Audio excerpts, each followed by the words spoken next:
안녕하세요. 저는 29 박사과정인 여자입니다. 저는 얼마 전에 결혼까지 생각했던 남자친구와 아주 더럽게 끝이 난 여자예요. 세상에 이런 일이 있을까 했는데 그런 일이 저에게 바로 일어났네요. 제가 이런 더러운 꼴을 보게 된 일의 시작에는 제 친한 남자 사람 친구가 있었어요. 제 친구는 같은 고등학교를 다닌 남자아이인데 집이 좀 가난했어요. 그래서인지 악착같이 공부를 해서 성적은 항상 전교 1, 2등을 하던 친구예요. 가난에서 벗어나기 위해서는 공부만이 전부라고 생각했던 거죠. 그래서 정말 미친 듯이 공부만 하던 친구였어요. 친해진 계기는 그 아이는 우리 반 반장이었고 저는 부반장이었기 때문이에요. 저희 집은 여유로운 걸 떠나서 좀 잘 살아요. 아버지는 사업하시고 엄마는 의사세요. 그래서 집안 경제 사정이 아주 풍족했어요. 그런데 고3 때 저는 서울의 제일 좋은 여대에 합격했고 친구는 서울대는 떨어지고 서울의 스카이대학 중 한 군데 의예과에 합격을 했어요. 그런데 고민을 하더군요. 대학을 가야 하는지 말아야 하는지 모르겠다고요. 그래서 저는 친구에게 너 미쳤냐고 의대를 붙어놓고 대학을 왜 안 가냐고 했죠. 그랬더니 집안 사정이 어려워서 의대 등록금을 감당하기 힘들다고 하더군요. 저는 친구랑 고등학교 3년 내내 친해서 서로의 부모님도 잘 아시는 사이였어요. 제가 이 이야기를 부모님께 하자마자 저희 부모님은 제 친구 대학교 등록금을 졸업 때까지 내주시겠다고 선뜻 말하셨어요. 입학금도 아니고 졸업 때까지 등록금을 내주시는 건 친구가 조금 부담스러워 하지 않을까 여쭤봤더니 웬만한 의대생들 집안이 잘 사는데 등록금을 중간에 끊어버리면 공부에 집중하기 힘들 거라고 나중에 돈을 긁어 모을 테니 엄마 아빠 건강검진이나 공짜로 해주면 그걸로 됐다고 하시더라고요. 제 친구는 그 이야기를 듣자마자 너무 죄송하고 감사하다며 저희 부모님께 인사를 드렸고 이 등록금은 자기가 의사면허 나오면 곧바로 갚겠다고 했습니다. 제 친구는 의대를 다니다가 의사시험을 붙고 나서 군의관으로 입대를 했어요. 친구랑 자주 만나서 놀다 보니 자연스레 친구의 가족과도 자주 보게 되었는데 친구의 형이 저랑 잘 맞는 사람이더라고요. 친구의 형은 친구와는 다르게 자유로운 느낌이었고 로맨틱했고 다정했어요. 친구는 올바르고 예의 바르지만 교과서에 맞추어진 듯 딱딱한 애였거든요. 저는 태어나서 처음 보는 느낌의 남자에게 푹 빠져들었고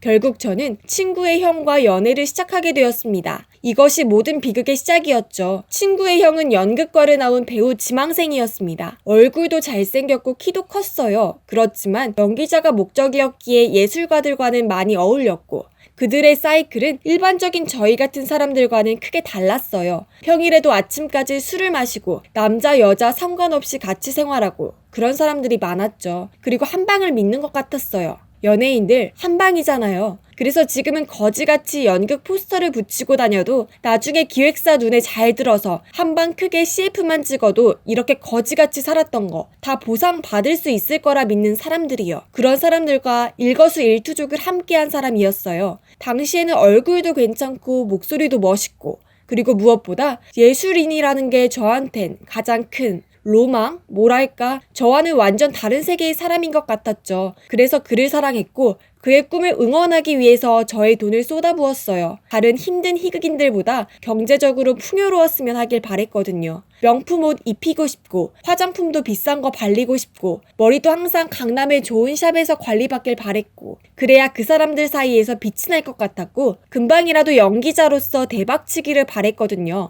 그래서 저는 제 카드로 남친을 머리부터 발끝까지 명품으로 발라주었어요. 이게 잘못이었을까요? 남친은 벌이도 없으면서 눈만 높아져서는 자기가 만질 수도 없는 값의 명품을 너무도 쉽게 사달라고 말을 하기 시작했어요. 그리고 제가 타는 고급 스포츠카를 자기 차인 양 몰기 시작했고요. 제 카드는 이미 남친에게 2장 쥐어주었고요. 남친이 백화점에서 이것저것 사는 정도로는 뭐 저에겐 타격이 없었기에 다 마음대로 하게 했네요. 어느덧 남친은 제가 사는 평창동 단독 빌라에 같이 들어와 살게 되었어요. 제가 샀던 2억짜리 자동차는 남친이 주로 몰게 되었고요. 저는 남친의 싸구려 중고차를 타고 다녔네요. 그래도 좋았어요. 남친의 기만 산다면요. 모든 게 상관없었어요. 그렇게 살던 어느 날 제가 급하게 가족들 모임에 나갈 일이 있었어요. 그런데 가족들 모임이니까 당연히 제 차를 몰고 나갔겠죠. 저는 남친의 중고차를 두고 제 비싼 스포츠카를 몰고 가족들과의 모임 장소인 서울의 한 특급 호텔로 향했어요.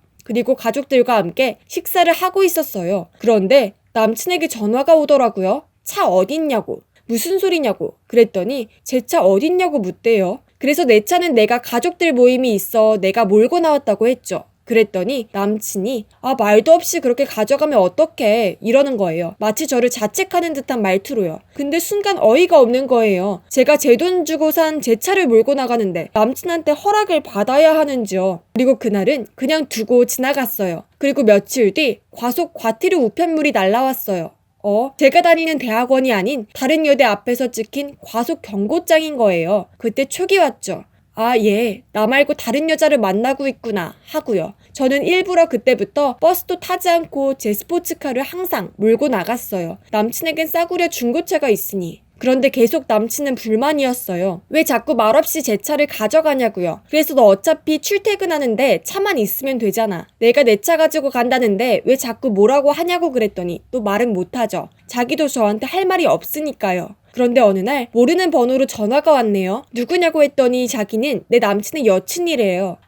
이게 무슨 소리죠? 내 남친의 여친은 나인데 또 다른 누군가가 여친이라고요. 그 여친이라는 여자는 당돌하게 묻더군요.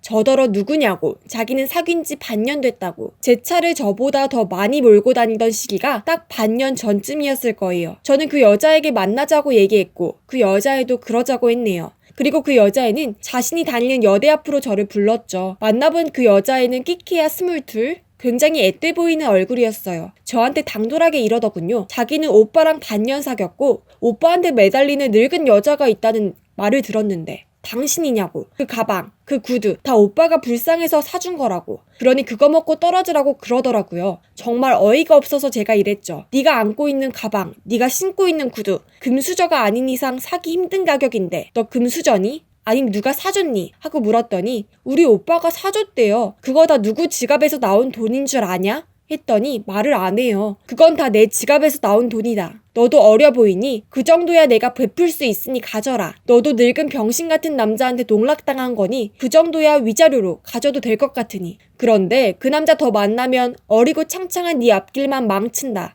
나도 그 새끼 버릴 테니 너도 버려라. 라고 했죠. 그 여자애는 그 명품백을 뺏기기는 싫었는지 그러겠노라 하더라고요. 그리고 저는 남친 새끼를 본격적으로 복수하기 위해 계획을 짰죠. 일단 그 여자애한테는 남친 연락을 다 받지 말라고 했고 저는 남친과 함께 지내던 제 주택을 정리했어요. 모든 짐을 다 갖다 팔고 집은 새를 내놨어요. 그리고 저는 부모님 집으로 이사를 했죠. 남친은 도어라 비번이 안 맞으니 저에게 다짜고짜 전화해서 화를 냈어요. 너 차는 어디다 갖다 놓고 비번을 왜 바꿨냐? 이렇게 멋대로 할 거면 헤어지자고. 그래서 네가 뭔데 멋대로 헤어지자 하냐 했죠. 차는 내 차인데 네가 너무 더럽혀서 짜증나서 친구한테 줘버렸다고 했네요. 그러니 남친은 아니 그 차가 얼마짜린데 친구한테 공짜로 주냐고. 차라리 자기가 타고 다니게 두지 이러네요. 그래서 그 차 내 돈 주고 산 내 차고 내가 차 준 친구도 나랑 엄청 친한 친구인데 너보다 친한 친구인데 주든 말든 네가 뭔 상관이냐 했더니 궁시렁거려요. 그리고 자기는 당장 강남에 집도 없는데 이렇게 집을 빼버리면 어쩌냐고 하대요. 그래서 넌 집 없니? 너 월드 살던 집으로 돌아가 라고 했어요. 그러니 왜 이렇게 막 나가니에요. 그래서 그냥 네가 싫어졌다고 내 돈으로 흥청망청 남들에게 써재끼고 심지어 나 말고 다른 여자한테 명품백 사주는 네가 싫다고 그랬더니 화들짝 놀라네요. 정말 그런 거 아니라고. 그 애는 그냥 장난감이라고 하네요. 기가 막혀서요. 네가 뭔데? 네 주제가 뭔데 남의 집 귀한 딸을 장난감처럼 갖고 노냐고 지랄을 했네요.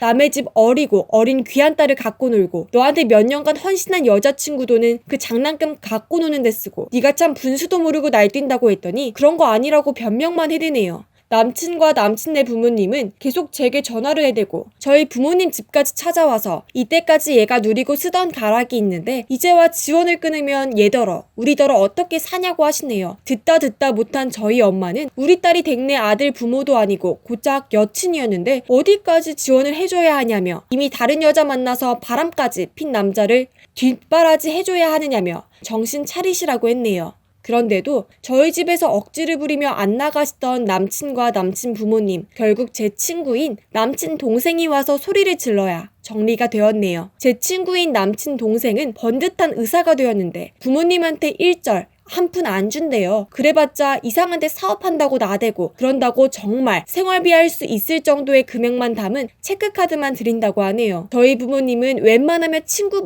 봐주시려고 했지만 남친과 남친 부모님이 제 돈을 뽑아먹고 그 다음에 부린 행패까지 너무 충격적이라 다신 상종하지 말자고 하시네요. 남친과 사귀던 한 3년간 저희 집 돈으로 호의호식하던 그 집은 이제 망하겠죠. 제 남친은 연기자가 꿈이었지만 제 카드로 호텔 피트니스에 백화점 명품 쇼핑으로 아주 길이 잘못 들어서 밑바닥 조연부터 할 마음이 달아났거든요. 자기가 아주 잘나고 비싼 배우인 줄 알거든요. 몇 번 비중 있는 단역을 출연했었는데 그거 다 제가 아는 선배 PD한테 부탁해서 꽂아줬던 거거든요. 이제라도 알고 정신 차리길 바라지만 그럴 일은 없을 것 같네요. 매일같이 술 먹고 한방을 노리며 성인 PC방 전전하며 노름이나 한다네요. 제 친구야 물론 반듯하게 살아온 인생이라 그런 집안 먹여 살려야 하는 게 불쌍하지만 저는 이제 발 빼려고 합니다. 앞으로 제 친구와 저의 인생을 응원해주세요.